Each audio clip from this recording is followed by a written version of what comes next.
दोस्तों, मेरा नाम रविंद्र है। मैं एक शराबी हूँ। हाय रविंद्र भाई। रविंद्र बाबू। हाय। हाय। ईश्वर की कृपा भी, बच्चों के प्यार और आप लोगों के सहयोग से आज के दिन नशे से दूर हूँ। सुखी समाधानी जीवन जी रहा हूँ दोस्तों। स्वस्थ हूँ, मस्त हूँ, रिकवरी एंजॉय कर रहा हूँ। सबसे पहले तो मुक्ति का सफर ऑनलाइन मीटिंग समूह और संदीप भाई, दिनकर भाई और सभी भाइयों का बहुत बहुत आभार कि मुझे इस लायक समझा कि मैं अपने अनुभव शेयर कर पाऊँ और सेवा का मौका दिया। उसके लिए मैं बहुत बहुत आभारी हूँ आप सभी भाइयों का। दोस्तों, मैं भी वही शराबी हूँ। जैसा हम सब भाइयों की बीमारी एक जैसी है, शराबियत भी एक जैसी रही है।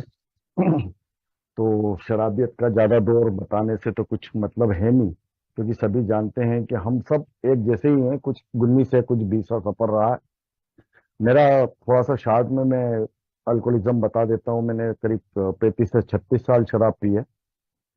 और शुरू के 15-20 साल काफी अच्छी तरीके से पी, काफी ऐश किया, काफी प्रोग्रेस की, काफी कॉन्फिडेंस गेन किया। और अपने आप को बड़ा बुद्धिमान समझता था कि यार मेरे से कोई समझदार इंसान नहीं है इस दुनिया में।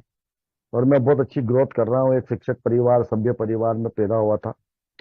और ओकेशनली शुरू की थी और फिर वो धीरे धीरे बढ़ती गई। और वो 15-20 सालों के बाद जो शुरू हुआ सफर, सालों से महीनों में, महीनों से दिनों में, हफ्तों में, हफ्तों से दिनों में और दिनों से घंटों में।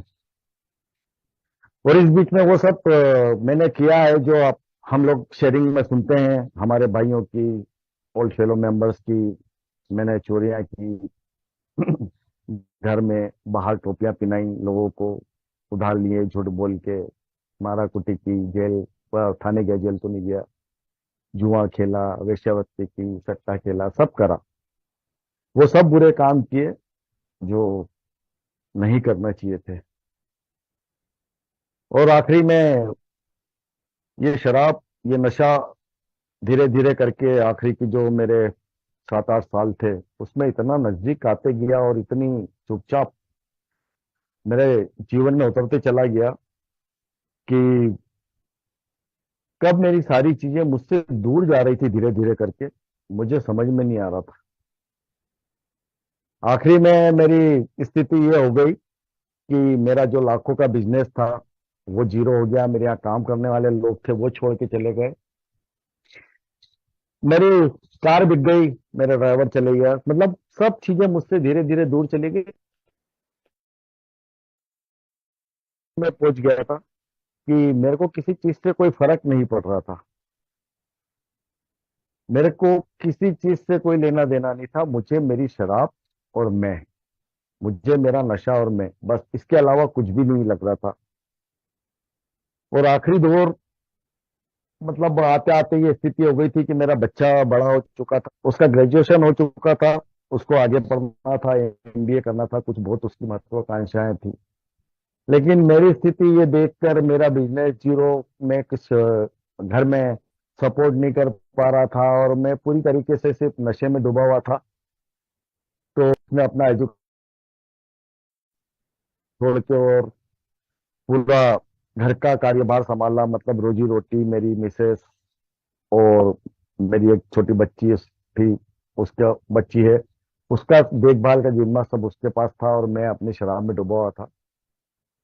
और मैं उसी के जोर पे मैं बड़ा शराबियत का दौर अपना आजमा रहा था कि यार मेरा बच्चा जवान हो गया है, मेरा बच्चा कमाने लग गया है, अब मेरे को क्या चिंता, मेरा घर बार सब ये देख लेगा। और वो घर चला रहा था और मैं शराबियत कर रहा था। और मेरा 24 घंटे का सफर शराबी का हो गया था। जो सवेरे से रात तक का था वो 24 घंटे का हो गया था कि जब आंख खुले मुझे शराब लगती थी।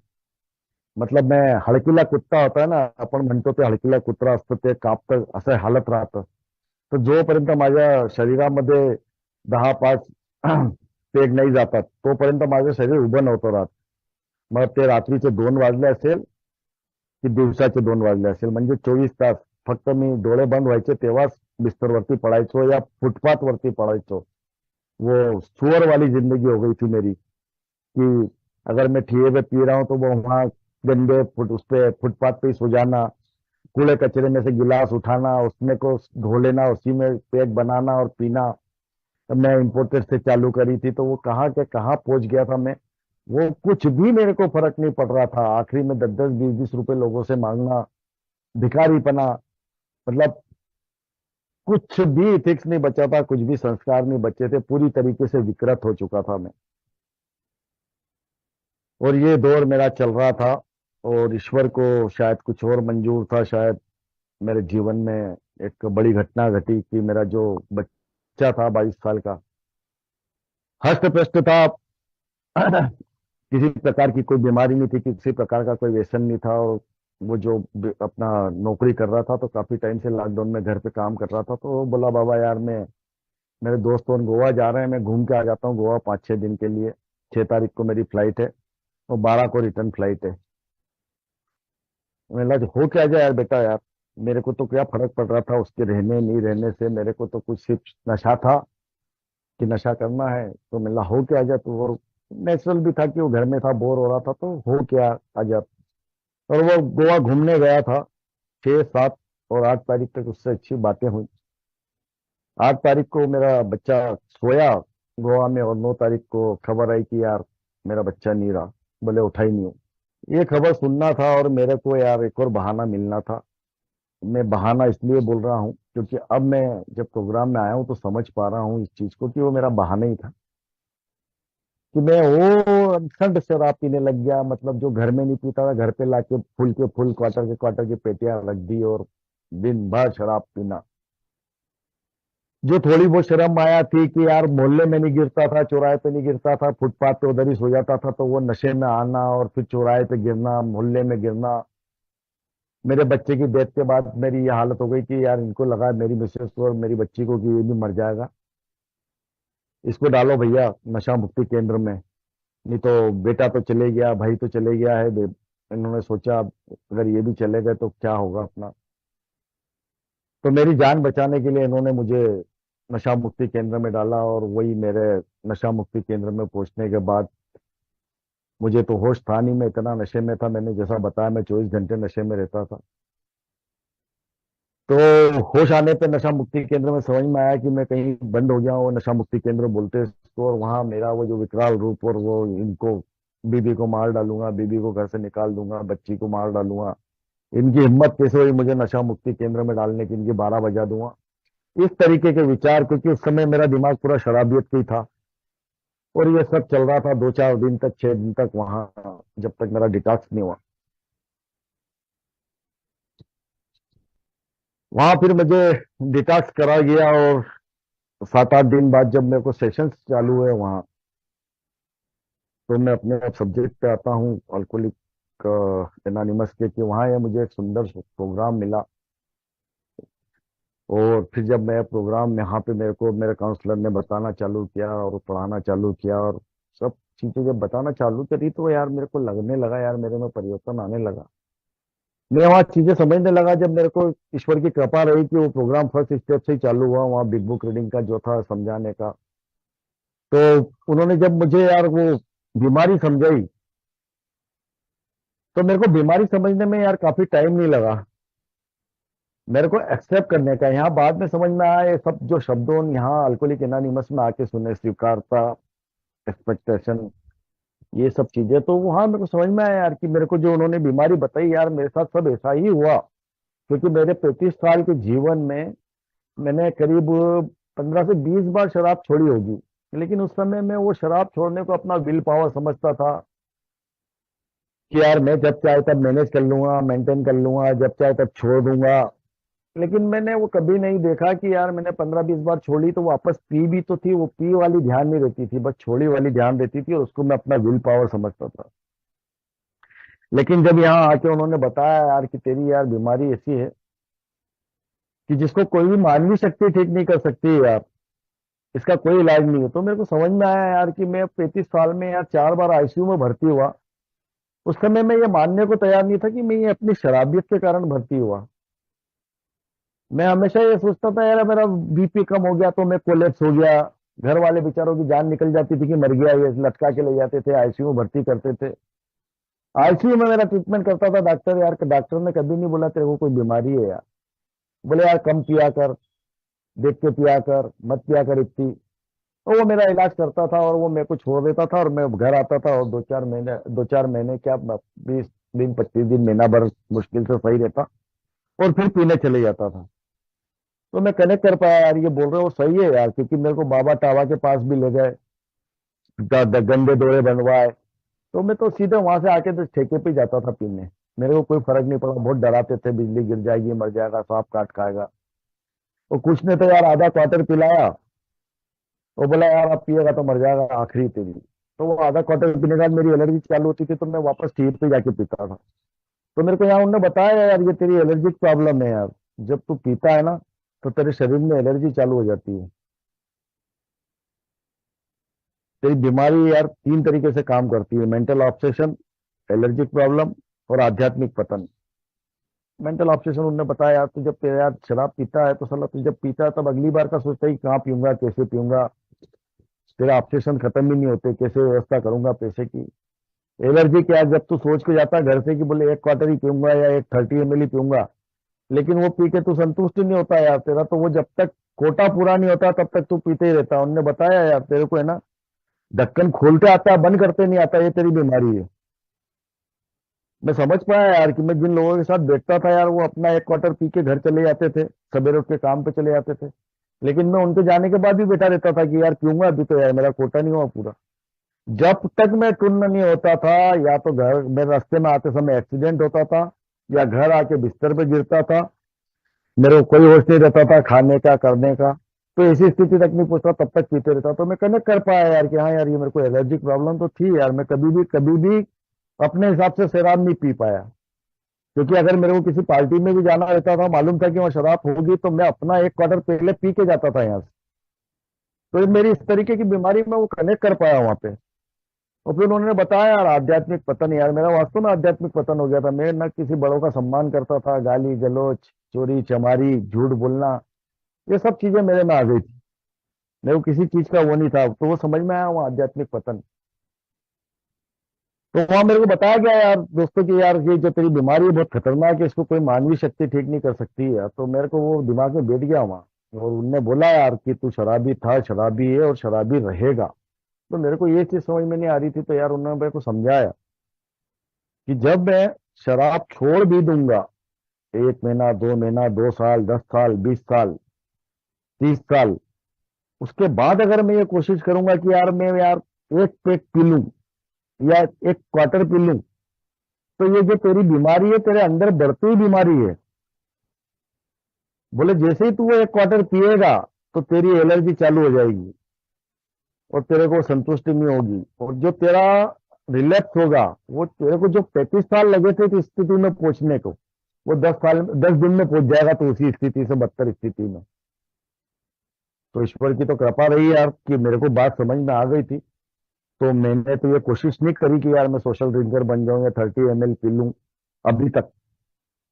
लेकिन जब मैं रेगुलर मीटिंग्स में जाता हूँ और वहां देखता हूँ यार कि किसी का 6 महीने बाद, किसी का 2 साल बाद रिलैप्स, किसी का 10 साल बाद रिलैप्स, आज की फिजिकल मीटिंग में एक बंदा बैठा था 11 साल बाद रिलैप्स। तो वो मैं समझ पाता हूँ कि कितनी बुरी स्थिति होती है यार रिलैप्स के बाद।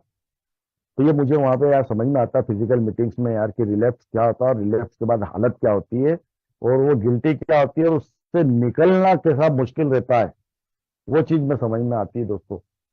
तो यार मैं ये सब चीजें कनेक्ट कर पाया, और मैंने 3 महीने रिहे में अपनी जो जिंदगी जी और वहां से जो सीखा, तो वहां मेरे को यही चीज बताई गई थी यार कि ऑनेस्टी और बहुत जरूरी है यार कि जीवन में ऑनेस्टी होना चाहिए, और प्रोग्राम के प्रति ऑनेस्टी होना चाहिए। यू आर चूजन वन, ये सब चीजें समझ में नहीं आती। चमत्कार होते हैं, थीन लाइन, ये सब चीजें समझ में नहीं आ रही थी, क्योंकि मैं तो जीरो करके बर्बाद होकर बैठा हुआ था, और मेरा जो मानसिक स्तर था बहुत विकृत हो चुका था और बहुत बुरा हो चुका था। लेकिन फिर भी मेरे को जब ये प्रोग्राम मिला तो मैं अपने आप में परिवर्तन देख पाया। मैं प्रोग्राम को ईमानदारी से फॉलो करने लगा। और फिर जब प्रोग्राम से मैं घर आया तो मुझे बोला गया कि यार अभी आपको 2 या 3 महीने घर में ही रहना है, कोई काम नहीं करना है, कुछ नहीं करना है ना। तो मेरे को कुछ समझ में उस समय नहीं आ रहा था यार कि ये क्या बेवकूफ़ी है कि मैं घर आ गया, काम नहीं करना है। मेरी बीवी घर हाउस वाइफ है, मेरी बच्ची की एयर होस्टेस की नौकरी छूट गई लॉकडाउन के कारण, वो घर में, तो खाएंगे क्या। जो पैसा था वो रिहेब में और सब 2-4 महीने में खर्चा हो गया, तो 3 महीने और निकालना कैसे होगा, क्या होगा, 10 चिंताएं सता रही थी। और यहाँ से रियायत से फैमिली को भी एजुकेटेड करके भेजा गया था, इनको मोबाइल मत देना, इनको पर्स मत देना, इनके पास पैसे मत रखना। मैं नशे से तो वहां दूर हो गया था, लेकिन मेरे को गुटखा वहां तम्बाकू मिलती थी, तम्बाकू खाता था मैं, गुटखा खाने का आदी था, पौष खाने का आदी था। घर आने के बाद थोड़ा टाइम तो सही रहा, एक आध दिन, दूसरे दिन ही डिमांड चालू किया, मेरे को पैसे दे यार, गुटखा खाना है। अच्छा, दूसरा क्या था कि वहाँ प्रोग्राम जो होता है वहाँ मेरे को बिग बुक रीडिंग या इस टाइप की सब जो चीजें आध्यात्मिकता पढ़ाई जाती है, डिनायल मोड वगैरह सब बताया, ये चीजें इतनी समझ में नहीं आ रही थी। पढ़ाया सब गया था, काउंसलर बहुत अच्छे थे जिन्होंने मुझे वहाँ पे पढ़ाया, और जो चीजें समझी बहुत अच्छी तरीके से समझी, सब समझ में आ रहा था। लेकिन टोटल ऑनेस्टी नहीं थी, ऑनेस्टी क्या होती है ये नहीं समझ में आ रहा था वहां पे भी। तो यहाँ से मेरे को एक बार मेरे को रिहब से फिजिकल मीटिंग ले जाया गया था, तो वो फिजिकल मीटिंग में जाके मुझे बहुत अच्छा लगा था। बहुत अच्छा इसलिए लगा था कि मेरे जैसे शराबी को, जब मैं शराबियत में था और बाहर था रिहब के, और जब मैं वो शराब के दौर में था, तो कोई बंदा पूछने को तैयार नहीं था। जो मेरी तरफ देखता था वो नजर मोड़ लेता था कि आया साला बांस मारेगा, अच्छा आदमी होगा तो बोलता था बांस मारेगा, जान पहचान का होगा तो पूछता था, सोचता था कि यार 10-20 मांगेगा साला, यार कट जाओ इधर से। कोई मेरे को पूछने वाला नहीं बचा था, इवन घर वालों ने भी पूछना छोड़ दिया था, क्योंकि वो भी थक चुके थे बेचारे कि क्या होगा क्या होगा यार, इसका इसको इतना समझा दिया, इतना कर दिया, ये तो यार कहीं सुनने को ही तैयार नहीं, मरने दो इसको पी पी के साले को। तो दोस्तों वो चीज मेरे को वहां पे जब गया तो मेरे को मेरे भाइयों ने यार गले से लगाया यार। मैं बहुत खुश हुआ यार, मिला हुआ यार, यहाँ तो मेरी पूछ परख हो रही, मेरा स्वागत किया, मीटिंग में उठाया, मेरे काफी पिलाई। और ये भी सब शराबी भाई थे, और शराबियत से दूर थे, कोई 10 साल, कोई 20 साल, कोई 6 महीने, कोई 6 साल। बड़ा उनके चेहरे का रोब देख के, उनकी खुशी देख के, हंसी देख के बड़ा आश्चर्य लग रहा था। क्योंकि मैं तो क्या टूटा फूटा था यार, बिल्कुल 40-43 किलो का हो गया था, मुंह पूरा दब गया था। कैसे मैं वो मैंने बोला ना, मेरी यार अल्कोहलिज्म में हालत हड़कीले कुत्ते और सुअर जैसी थी। तो मेरे में कोई 3 महीने में बहुत ज्यादा फर्क नहीं आया था, लेकिन ठीक हो गया था मैं, शारीरिक रूप से और मानसिक। तो वो दिन मुझे बहुत अच्छा लगा था, और मेरे दिल में एक इच्छा थी कि यार मेरे को फिजिकल मीटिंग्स करना। लेकिन घर आने के बाद मुझे फिजिकल मीटिंग्स के लिए भी अकेले जाने नहीं देते थे, और मेरी मिसेस बिल्कुल एलेनान के खिलाफ थी, वो जाने को तैयार नहीं थी, क्योंकि उसकी गलती नहीं थी। मेरे अल्कोहलिज्म ने उसको पहले ही डिप्रेशन में डाल रखा था, मेरे बच्चे की डेथ ने उसको और ज्यादा डिप्रेशन में डाल दिया। तो वो भयंकर बीमार हो गई थी। मैं बीमारी का एक पहलू और बताना भूल गया दोस्तों। यार मुझे वहां बताया गया था यार, ये बीमारी सिर्फ तेरी अकेले की बीमारी नहीं है, ये फैमिली डिसीज है यार। तू सोचता है मैं क्या कर रहा हूँ, मैं दारू पी रहा हूँ, मैं आके पड़ा रहता हूँ, मैं गिर जाता हूँ, मैं किसी को गाली देता हूँ, मैंने तो आज तक कुछ बोला ही नहीं घर में, मैंने मारा क्या तेरे को। लेकिन मुझे वहां बताया गया भैया तू फैमिली डिसीज है। तो मैं वो यहाँ पे अब महसूस कर पा रहा हूँ यार, मेरी मिसेज आज भी डिप्रेशन में है, और मेरा अल्कोहलिज्म का भी उसमें बहुत बड़ा रोल है। मेरी बच्ची यार, जो उसकी उम्र थी पढ़ने की करने की, उस समय में शराबियत कर रहा था, तो वो भी अपने उसके व्यवहार में परिवर्तन है। हो सकता है मेरी मम्मी आज बोलती कि बच्चे को तू खा गया, तो हो सकता है यार उसको टेंशन मैंने इतना दिया हो बेचारे को यार, कि वो सोया तो उठा ही नहीं, हार्ट फेल हो गया, उसको टेंशन। तो आज मैं यार ये सब आपके सामने इतना ईमानदारी से क्यों एक्सेप्ट कर पा रहा हूँ, बिकॉज ऑफ अपना अल्कोहलिक एनोनिमस का प्रोग्राम। क्योंकि जब मैंने यहाँ से फिजिकल मीटिंग जाना चालू किया, कुछ समय बाद मेरे घर वालों को लगा कि इसको जाने दिया जाए फिजिकल मीटिंग, कुछ रिस्ट्रिक्शन के बाद, कुछ फोन कॉल के बाद कि कहाँ है क्या है। आज दोस्तों, मैंने जब से फिजिकल मीटिंग ज्वाइन की होगी, आज मेरे को 2 साल से ऊपर होने आ गया, 15 या 20 मेरी छुट्टियां हुई होगी कि मैं कहीं बाहर गया हूँ या कुछ होगा, तो वहां मेरी छुट्टियां, मेरी फिजिकल मीटिंग की छुट्टियां लोकल में हुई होगी, लेकिन मैं बाहर जा भी गया, वहां मैंने फिजिकल मीटिंग अटेंड करी। तो मेरे हिसाब से तो मैंने 99% फिजिकल मीटिंग अटेंड करी होगी, फिजिकल, मेरे अभी तक के अल्कोहलिज्म सफर में। तो मेरे को समझ में आया यहाँ पे यार, फिजिकल मीटिंग्स में जाने का इंपॉर्टेंस क्या है, और अल्कोहलिज्म प्रोग्राम्स क्या है, और ऑनेस्टी क्या है। तो मेरा यहाँ से सफर चालू हुआ दोस्तों, जब मैं फिजिकल मीटिंग्स में जाने लगा, वहां मेरे को जब भाइयों ने बोला आते रहना यार, ये काम करता है। तो दोस्तों मैंने यार, मेरे को शुरू में समझ में नहीं आ रहा था ये काम क्या करता है, क्योंकि मेरी एम में तो सब समझ जाता हूँ जब बंद वातावरण में रहता हूँ। अरे मेरे को समझ में आ गया, मैंने बहुत नुकसान कर दिया, अपना बिजनेस जीरो कर दिया, मैंने बीवी को तकलीफ दी, बाप को दी, बाप को दी, बच्चे को दी। लेकिन क्या है कि यार मेरा नेचर है ना, शुरू से ही जब अल्कोहलिज्म में नहीं था, या अल्कोहलिज्म में था कि मेरे को भूलने की आदत थी, मैं हर चीज बहुत जल्दी भूल जाता हूँ। जैसे ही अपने वातावरण में आता हूँ बाहर के, तो मैं अपनी चीजें भूलने लगता हूँ, और अल्कोहलिज्म में आने के बाद बोलते हैं मेमोरी लॉस सोल हो जाता है। तो वो जो मेरी रियल में सोची समझी हुई चीजें रहती हैं, जैसे ही मैं खुले वातावरण में आता हूँ तो मेरे को मेरी बीमारी भी नहीं रहती मालूम रहती है, मैंने क्या नुकसान पहुंचाया वो भी नहीं मालूम रहता है। 2 4 6 महीने में फिर मेरे वही ऑब्सेशन चालू होते, फिर वो आता है हाथ में। ये चीज मुझे फिजिकल मीटिंग्स में समझ में आई। मैं आपको आज ये सब इतने कॉन्फिडेंस से और इतने अच्छे तरीके से इसलिए बता पा रहा हूँ, ये प्रैक्टिकली मैंने देखा हुआ है। मेरे साथ में मेरे रिहेब में कम से कम 40 लड़के थे, भाई लोग थे, जिसमें से मेरे को बोलने में बड़ा ये गर्व हो रहा है कि मैं अल्कोहलिक एनोनिमस का मेंबर बना, और अभी भी मैं सोबर हूँ जब से आया हूँ। क्योंकि जितने भी मेंबर थे जिन्होंने अल्कोहलिक एनोनिमस का प्रोग्राम अटेंड नहीं करा, या तो आज वो पी रहे हैं, उसमें से कईयों की डेथ हो गई है, किसी ने सुसाइड कर लिया, किसी का अटैक से डेथ हो गई। तो दोस्तों, मीटिंग्स का इंपॉर्टेंस मेरे को यहाँ समझ में आता है कि यार जो बोलते हैं हमारे फिल्म मेंबर्स की, यार इसके 3 ही अंत है। पागलपन, वो मैंने देखा था दोस्तों, मैं खुद उस दौर से गुजर चुका था। तो मुझे मानने में 1 सेकंड भी नहीं लगा कि यार पागलपन क्या होता है। मैं साला घर में टेडी बियर से बात कर रहा हूँ यार, मेरी बच्ची बोल रही क्या हो गया बाबा, टेडी बियर से बात कर रहा हूँ। मेरे यहाँ पुलिस के छापे पड़ रहे हैं, मेरे गंदे लोग बैठे हुए हैं। बेटी बोल रही कोई नहीं है, क्या हो रहा है तुमको, क्या हो रहा है, मतलब पागलपन का दौर मेरे को चालू हो गया। असामयिक मौत, वो ईश्वर की कृपा थी यार, बचा मैं। नो एक्सीडेंट हुए 35 साल के अल्कोहलिज्म में मेरे, और हर बार मेरे को उठा के हॉस्पिटल में ले जाएंगे। और जेल, जेल जाते आते बच गया, मैंने क्राइम ब्रांच वालों को मारा था, लेको अकेला था तो। बाद में गाड़ी लेके आया वो, तब तक मैं घर आ चुका था, ईश्वर की वहां पे भी कृपा रही है। थाने तो जा ही चुका था। अगर यूं बोलो तो बोलना नहीं चाहिए कि मैं जो रिहेब में गया था वो यार एक जेल से भी बदतर स्थिति थी वहां, क्योंकि वहां तो क्या है, जेल में घूमने के लिए जगह भी रहती है, टीवी भी रहते हैं बहुत बड़े बड़े। यहाँ कुछ नहीं था दोस्त।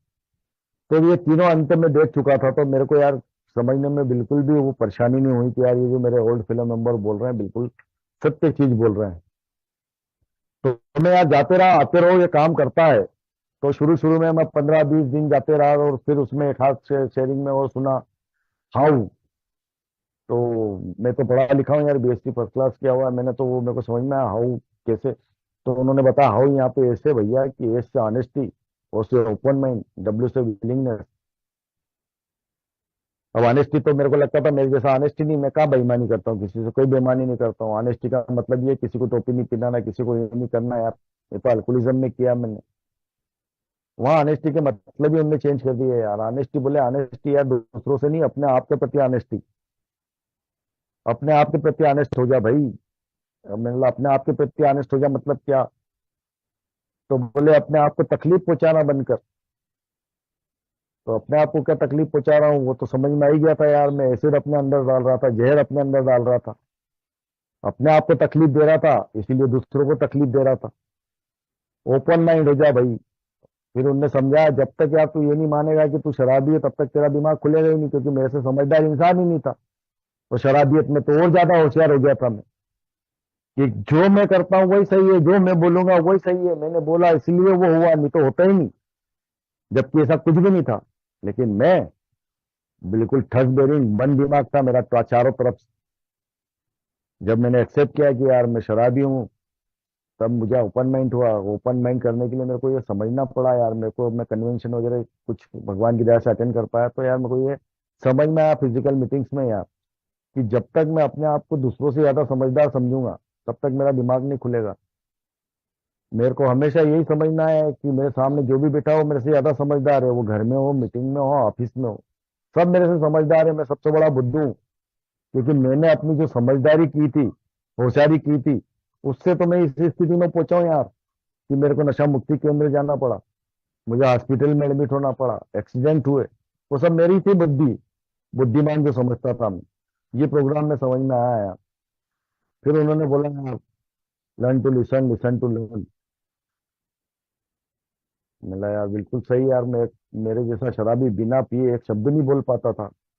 जब मैंने फिजिकल मीटिंग्स अटेंड करना रेगुलर चालू करी, वहां सुनना चालू करा लोगों को, तो नहीं बोल पा रहा था दोस्त में 15 दिन 20 दिन महीने भर, कि क्या बोलूं क्या बोलूं। लेकिन जब मैं वो सुनते गया सुनते गया सुनते गया, तो मेरे दिमाग में चीजें आने लगी, मेरे सबकॉन्शियस माइंड में बैठने लगी।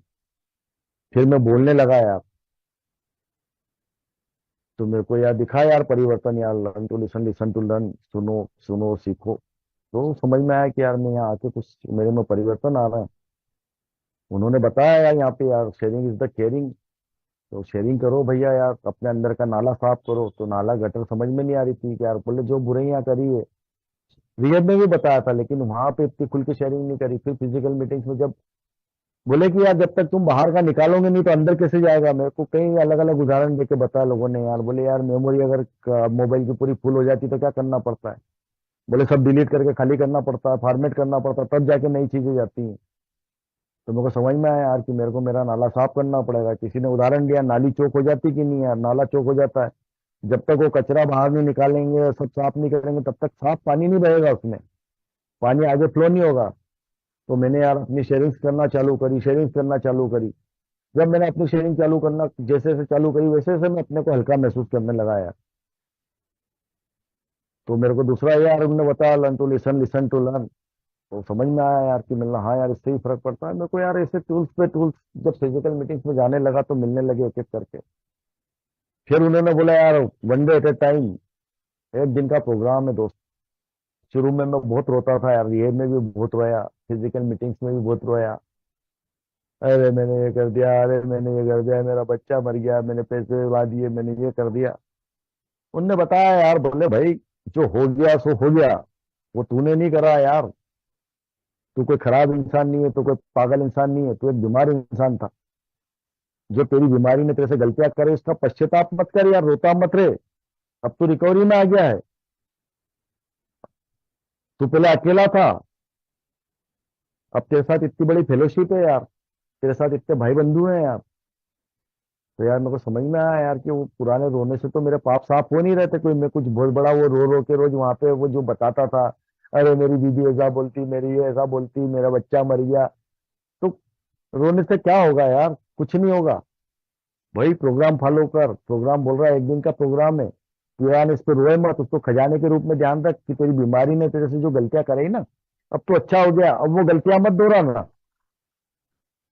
तो मैंने यार उसको एज इट इज वैसे ही फॉलो किया। जब उन्होंने बोला है कि आने वाले कल की मत सोच, पहले क्या था यार, मैं रात को 2 3 बज जाती थी, करवटें बदलते रहता था, सोचते रहता था यार ये कैसे होगा, ये कैसे होगा, उसका पैसा कैसे दूंगा, ये कैसे करूंगा, उस डॉक्टर को कैसे सेट करूंगा, मेरा फार्मा का बिजनेस है यार, अरे कल उसके यहाँ जाना है।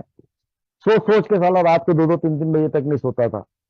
लेकिन जब उन्होंने बोला यार मेरे को यार कि बोर्ड फेलो मेंबर्स ने बताया यार कि बोले आने वाले कल का कोई भरोसा नहीं, आने वाले पल का कोई भरोसा नहीं दोस्त। ये एक दिन का प्रोग्राम इसीलिए है कि यार आने वाले पल का भरोसा नहीं, आने वाले कल का भरोसा नहीं है। तो यार हजारों लोग सोते हैं और सवेरे उठते नहीं है। तू क्या सोच रहा कल की। तो मेरे को यार मेरे बच्चे का खुद का उदाहरण था मेरे सामने, तो मेरे को तो एक सेकंड नहीं लगा यार, जब मेरा जवान बच्चा सोच के नहीं उठ सकता है तो मेरी क्या औकात है यार कि मैं उठूंगा। दोस्तों मैंने सोचना बंद कर दिया। मेरा स्टेप वर्क हुआ था, रिहेब में 3 स्टेप किए थे मैंने, और ईमानदारी से वो 3 स्टेप किए थे दोस्त। लेकिन वो 3 स्टेप जब फिजिकल मीटिंग्स में आया तो वो 3 स्टेप्स का इंपॉर्टेंस समझ में आया मेरे को यार, कि वो 3 जो स्टेप्स हैं, और जब ये मुझे टूल्स मिलना चालू हुए यहाँ, तो one day at A time का प्रोग्राम मेरे को सही तरीके से समझ में आया यार, कि मैं शराब के सामने शक्तिहीन हूँ और मेरा जीवन अस्त व्यस्त हो गया था।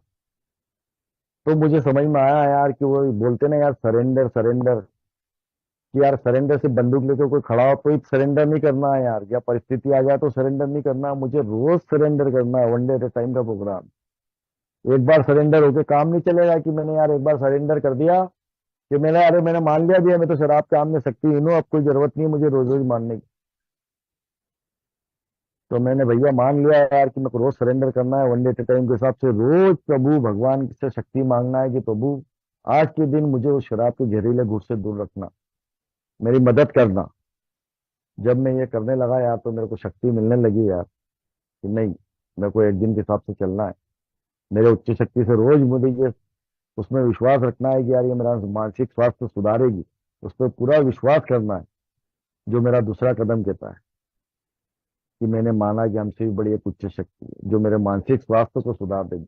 वास्तव में यार जब मैं इस कदमों पे काम करने लगा, फिजिकल मीटिंग्स में आने लगा और उन कदमों पे मैं चलने लगा, और मैं उस पे चलने लगा तो मेरे को यार धीरे धीरे धीरे ऐसे परिवर्तन आने लगे यार। वो जो बोलते थे ना यार यू आर सीजन वन, मेरे को लगने लगा हाँ यार मैं वास्तव में, क्योंकि मैं यहाँ बैठा हूँ, कुछ मेरे साथी लोग बैठे हैं 40-50, बाकी लाखों लोग अभी भी दारू की दुकान पे पी रहे हैं, कोई गटर में है मेरे जैसा, कोई मर रहा है, कोई क्या हो रहा है यार। मेरे को भगवान ने इतनी बड़ी कृपा करी, ईश्वर ने मेरे को ये चेयर दी है आज कि मैं यहाँ बैठा हूँ यार, वो भी बिना पिए बैठा हूँ, और आज बोल पा रहा हूँ, खा पा रहा हूँ, सुन पा रहा हूँ। क्या मैं काफी बढ़ गया, मैं इतने बता सकता हूँ कि इतने मेरे फायदे हो रहे हैं। आज जो मैं जीरो हो गया था वो यार पूरा मैं व्यवस्थित हो रहा हूँ धीरे धीरे। जब मैंने यार तीसरा कदम यार फिजिकल मीटिंग्स में आके उसका इंपॉर्टेंस समझा, और वो समझा यार मैंने, आप तीसरे कदम में शुरू शुरू में सुनता था guard will self heal, guard will self heal, मेरे समझ में नहीं आता था क्या बोल रहे हैं। लेकिन जब उस कदम को मैंने यार अपने जीवन में वास्तव में उतारा, कि मैंने अपना जीवन और इच्छा, मैंने ईश्वर को जैसा कि मैं मानता हूँ उसकी देख रेख में समर्पण कर दी, पूरी समर्पित कर दी, दोस्तों जीवन बदल गया। जीवन बदल गया। एक पैसे का टेंशन नहीं है, एक चीज का टेंशन नहीं है, सब प्रभु कर रहे हैं, प्रभु के हिसाब से चल रहा है। समस्या आती है लेकिन समाधान भी आते हैं। आज मैं जिस आत्म शांति शब्द यहाँ पे मैंने सुना कि आत्म शांति आत्म शांति, उसमें आत्म शांति को समझता था यार जब तक मैं इस प्रोग्राम में नहीं आया था, कि जो मर जाता है उसकी आत्मा को शांति देना वो आत्म शांति होती। लेकिन उस सुकून को, उस आत्म शांति को मैं अब समझ पाया हूँ जब मैंने अपना तीसरा कदम किया और अपने आप को ईश्वर के हवाले किया। तो आज मुझे एक पैसे का भी टेंशन नहीं है। आज यार मैं है ना समय पे उठता हूँ, 5-5:30 बजे, आँख खुलते से प्रेयर चालू करता हूँ, और अपना दैनिक जीवन मैं यहाँ क्लियर करना चाहूंगा यार, मेरे को भी मेरे फेलो मेंबर्स ने क्लियर करा कि यार मैंने अपना जीवन और अपनी इच्छाओं को ईश्वर को समर्पित कर दिया। इसका मतलब ये नहीं कि यार मैं दिन भर बिस्तर पे सोता रहूं, अपने कार्य में करूं दैनिक कार्य, और बोलूं यार ईश्वर तू तो कुछ कर ही नहीं रहा है, मैंने तो अपने आप को तेरे को समर्पित कर दिया है। तो नहीं यार दोस्त, मेरे फेलो मेंबर ने बोला है मेरे को अपना जो दैनिक कार्य है वो रेगुलर उसी तरीके से करना है यार, ईमानदारी के साथ, ऑनेस्टी के साथ। परिणाम ईश्वर देगा यार, और हमेशा अच्छे ही परिणाम देगा, क्योंकि जब मैं बुरे काम कर रहा था तब भी ईश्वर मेरे साथ था, और आज भी ईश्वर मेरे साथ है।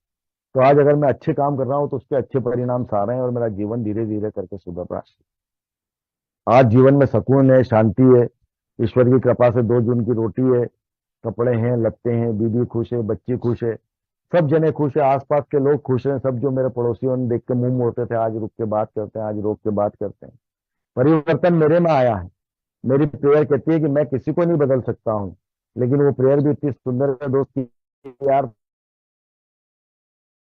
अपने आप सामने वाले बदलते हैं। ये भी मेरे को प्रोग्राम्स के टूल्स फॉलो करना है, programme as it is follow करना है। 12 कदमों का अभ्यास मुझे लिख के याद करके नहीं करना है, दैनिक जीवन में रोज अपने को अपनाना है इस 12 कदमों को। जब मैं वो 12 कदम अपने दैनिक जीवन में रोज अपनाता हूँ तो मेरे जीवन में वास्तव में परिवर्तन आने लगते हैं।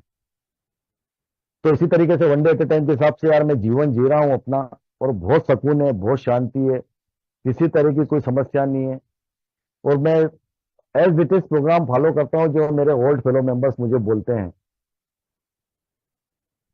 मुझे यार ये अभी जो मैंने आपको बोला थर्ड कदम ईश्वर करता है, ईश्वर करेगा, तो वो ओल्ड फेलो मेंबर्स ने बताया मुझे यार कि ईश्वर भी उसी के लिए करता है जो खुद अपने लिए करता है।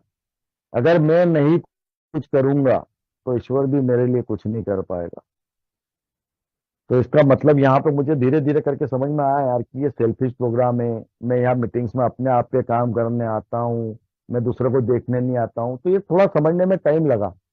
तो इसीलिए मुझे वहां जब अगला टूल्स मिला, उन्होंने बोला यार 90 दिन 90 मीटिंग, तो उस समय समझ में नहीं आ रहा था यार क्या पागलों जैसी बातें कर रहे हैं, 90 दिन 90 मीटिंग करना है। फिर अब दूसरी बात समझ में आती थी, 90 दिन 90 मीटिंग करना हो गया मेरा काम, अब खत्म। 90 दिन में बाबा रविंद्र तू तो हो जाएगा शराब से दूर और मस्त जीवन हो जाएगा तेरा। लेकिन वो जब 90 दिन 90 मीटिंग में 45 दिन पे पहुंचो और 46 दिन पे पहुंचा तो समझ में आती है ये निरंतर ग्रोथ का प्रोग्राम है, निरंतर प्रोग्रेस का प्रोग्राम है। कि मेरे को यार, मेरे को कंटिन्यूस मेरे मरने तक, मरते दम तक ये प्रोग्राम करना है। मैं एक दिन की भी मीटिंग नहीं छोड़ सकता हूँ, क्योंकि मैं बीच में यार जैसे बाहर भी जाता हूँ या 1 या 2 दिन की मेरी फिजिकल मीटिंग छूटती है तो मेरे जो कैरेक्टर डिफेक्ट्स है वो मुझे दिखने लगते हैं, आने लगते हैं मेरे अंदर। तो ये मेरी कंटिन्यूस प्रोसेस का प्रोग्राम है, मुझे रोज फिजिकल मीटिंग्स में जाना है, क्योंकि यार मेरे को एक चीज और समझ में आई यहाँ पे, कि वहां कहते हैं यार मेरे को संयम पे काम करना है, मुझे क्रोध पे काम करना है ना, मुझे डिनाइल पे काम करना है, मुझे अपने में परिवर्तन करना है, बदलना है। तो ये इन सब चीजों पे काम कोई मैं घर जाके नहीं करना मुझे यार। घर जाके मैं किसी भी चीज में काम नहीं कर पाता हूँ, घर जाके अपने वही दैनिक जीवन के कार्यों में लगता हूँ। तो मेरे ऊपर जितना भी काम होता है, वो मेरे जीवन में जितना भी मेरे ऊपर काम होता है, वो 24 घंटे में 1 घंटा सिर्फ जब मैं मीटिंग में रहता हूँ, 1.25 घंटा, वहीं वो काम हो पाता है। वहीं मुझे मेरा आईना दिखता है कि साले तूने आज दीदी को चिल्लाया, तूने वहां ये गलत किया था, तूने आज बेटी को ज्यादा डायरेक्शन दिए, ये गलत किया था, आज तूने लालच करी, आज तूने यहाँ वो। तो वो काम मेरा वहीं मीटिंग में होता है, इसीलिए मेरे लिए रेगुलर फिजिकल मीटिंग अटेंड करना जरूरी। क्योंकि जब तक मैं फिजिकल मीटिंग अटेंड करूंगा, और आज भी जो मैंने बताया आपको शेयरिंग, मैंने जितने भी रिलैप्सेस देखे हैं, आज तक जितने भी रिलैप्सेस देखे हैं मैंने, उसमें सिर्फ एक ही रीजन सामने आया है कि भैया मैं मीटिंग से दूर हुआ, मैंने समझा कि मैं सब कुछ आ गया है और अब मुझे कोई जरूरत नहीं है, अब मैं मैनेज कर सकता हूँ, मेंटेन कर सकता हूँ, अब मैं नशे से दूर हो गया हूँ, और वो बंदा रिलैप्स हुआ है। तो रेगुलर मीटिंग्स का क्या इंपॉर्टेंस है, ये मेरे को समझ में आता है। और ये चीजें मैंने 6 महीने वाले के साथ भी देखी है, 2 साल के बाद की भी देखी है, जो मैंने देखी है आंखों से, और आज 11 साल वाले की भी आंखों से देखी है, और मैंने 30 साल वाले की भी कन्वेंशन में सुनी है कि 30 साल बाद बंदा रिलैप्स हो। तो दोस्तों, ये फिजिकल मीटिंग्स और ऑनलाइन मीटिंग्स मेरे लिए कितना इंपॉर्टेंस रखती है रेगुलर जीवन में, ये मेरे को समझ में आया कि नहीं, मैं इनसे दूर नहीं हो सकता हूं, क्योंकि मैं शराबी था, शराबी हूं, और शराबी रहूंगा। ये चीज मेरे दिमाग में अच्छी तरीके से बैठ गई है। और एक चीज और मेरे को बहुत इंपॉर्टेंट चीज जो समझ में आई है, वो ये समझ में आई प्रोग्राम में रहते हुए, कि मेरी शराब, मेरा नशा, दुनिया की कोई भी ताकत नहीं हटा सकती। ना ही कोई डॉक्टर, ना ही कोई बाबा टाबा, ना ही मेरा अल्कोहलिक एनोनिमस का प्रोग्राम, ना ही ईश्वर। क्योंकि ईश्वर तो तब भी साथ में था जब मैं अल्कोहलिज्म में था, अल्कोहलिज्म का प्रोग्राम नहीं था। अब मैंने अल्कोहलिज्म का प्रोग्राम भी इसलिए बोला है कि अल्कोहलिज्म का प्रोग्राम ये नहीं बोलता है कि मैं आपकी नशा छुड़वा दूंगा। मेरा अल्कोहलिक एनोनिमस का प्रोग्राम बोलता है कि मैं आपको एक दिन के हिसाब से जिस नशे से आप दूर हो, उससे दूर रख सकता हूं। अब एक दिन के हिसाब से मेरा प्रोग्राम मुझे दूर रख सकता है, तो मैं सिर्फ एक दिन के हिसाब से एक दिन ही दूर रह सकता हूं। अगर मैं आज फिजिकल मीटिंग जाके आ गया और आज दूर रहा हूं, इसका मतलब ये नहीं कि मैं कल भी दूर रह पाऊंगा।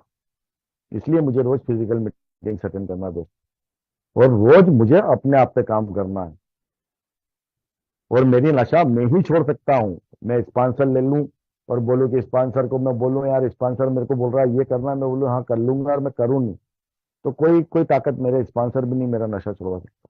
तो मेरा नशा मेरे को ही छोड़ना है। लेकिन पहले यहाँ मेरे को फिर अगला वो टूल्स मिला था यार, यहाँ पे बताया हमने, आई कांट वी कैन, वो वहां पे प्रेयर के बाद बोलते थे आई कांट वी कैन। तो मेरे समझ में नहीं आता था काय के लिए बोलते हैं। यहाँ समझ में आया यार कि 35 साल अकेला लड़ता रहा मैं। अरे 20 बार छोड़ दी, अरे अपन ना तो कभी मैनेज कर लेंगे, नहीं कर पाया, आई कांट, मेरे से कुछ भी नहीं हुआ था, बर्बादी बर्बादी। वही कैन यार समझ में आया यार, मेरे भाइयों के साथ बैठा हुआ fellow members, new fellow member, सबसे इंपॉर्टेंट पहले दिन वाला मेंबर मेरे को याद दिलाता है यार, सबसे इंपॉर्टेंट, कि वह साले ऐसी स्थिति में था। तो जब मैं वहां रोज देखता हूँ, रोज सुनता हूँ, तो मैं कर पाता हूँ। अभी तो मेरी औकात नहीं है, मैं कुछ भी नहीं हूँ यार।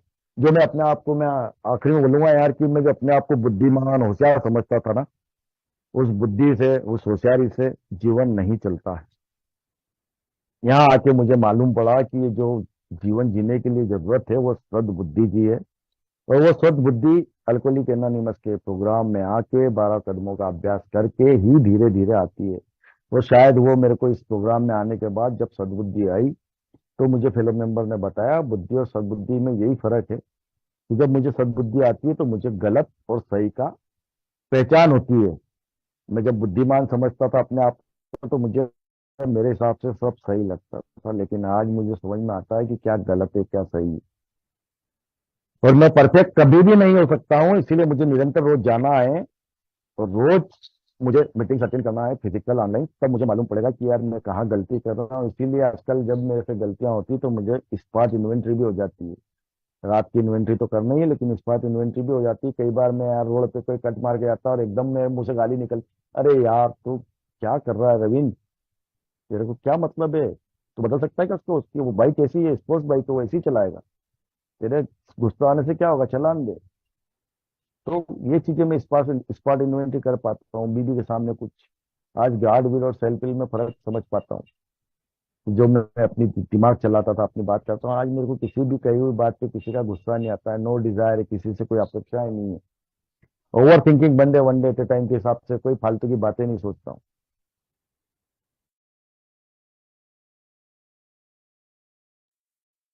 मेरे में ये सिर्फ अल्कोहलिक एनोनिमस के प्रोग्राम के कारण ही आ पाए हैं, और इस सुंदर प्रोग्राम के कारण आ पाए। और मुझे ये समझ में आया दोस्त कि यार ये जो प्रोग्राम है, ये नशे से सिर्फ दूर होने का प्रोग्राम नहीं है, ये जीवन जीने का तरीका बताता है। जीवन जीने का कैसे, किस तरीके से जीवन को जिया जाता है, उसका प्रोग्राम है यार। और बहुत सुंदर प्रोग्राम है। और मेरे नए भाइयों से मैं यही कहूंगा यार, बस आते रहना ये काम करता है। लेकिन मैंने भी आधे ही सुना था, आते रहना ये काम करता है, इसके बाद मैंने शेयरिंग में सब बोला, लेकिन अब शुरू में बोलना भूल गया था। आते रहना ये काम करता है अगर मैं काम करूँ, क्योंकि मुझे करना पड़ेगा। जो मेरे फेलो मेंबर्स बता रहे हैं, जो मेरे स्पॉन्सर बता रहे हैं, वो मुझे करना पड़ेगा, तभी ये काम करेगा, नहीं तो नहीं। तो दोस्तों, जो मेरा थोड़ा बहुत अनुभव था वो मैंने आप लोगों के साथ शेयर किया। जिसको अपने काम का लगे उसे ले लेना, जो ऐसा लगे नहीं काम का उसे छोड़ देना, और कहीं गलती हुई तो माफ करना। थैंक यू संदीप भाई, थैंक यू दिनकर भाई, कि आपने मुझे ये मौका दिया। Thank you very much.